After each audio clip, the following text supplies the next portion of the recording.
Hi friends, എല്ലാവർക്കും infinity YouTube ചാനലിൻ്റെ പുതിയൊരു വീഡിയോയിലേക്ക് സ്വാഗതം. റീസെൻ്റ്ലി നടന്ന ഒരു 10th മെയിൻസ് എക്സാമിൻ്റെ ക്വസ്റ്റ്യനാണിത്. അപ്പോൾ ഈ ഒരു പാർട്ട് വന്നിരിക്കുന്നത് NCERTയിൽ നിന്നാണ്.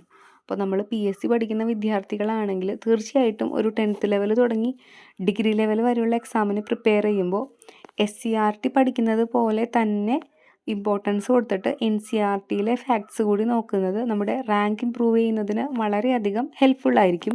അപ്പോൾ ഇന്ന് നമ്മൾ ചെയ്യാൻ പോകുന്നത് ഈ ഒരു ക്വസ്റ്റ്യനിൽ മെൻഷൻ ചെയ്തിരിക്കുന്ന മൂഷകവംശ കാവ്യത്തെക്കുറിച്ചിട്ടാണ് പഠിക്കാൻ പോകുന്നത്. അപ്പോൾ നമുക്ക് സ്റ്റാർട്ട് ചെയ്യാം. മൂഷകവംശ കാവ്യം കണ്ണൂർ ജില്ലയിലെ ഏഴിമലയിലെ മൂഷകവംശ പരമ്പരയെക്കുറിച്ചിട്ട് സംസ്കൃതത്തിൽ രചിക്കപ്പെട്ട ഒരു അർദ്ധചരിത്ര ദിനവൃത്താന്തമാണ് മൂഷകവംശ കാവ്യം. ഇതിൻ്റെ മറ്റൊരു പ്രത്യേകത എന്ന് പറയുന്നത് വംശചരിത്രത്തിൻ്റെയും പ്രാദേശിക ചരിത്രത്തിൻ്റെയും കേരളത്തിൽ ഇന്ന് ലഭ്യമായ ഏറ്റവും പഴക്കമേറിയ കൃതിയാണ് മൂഷകവംശ കാവ്യം. ഈ മൂഷകവംശ കാവ്യത്തിൽ പ്രധാനമായിട്ടും 15 അധ്യായങ്ങളാണുള്ളത്.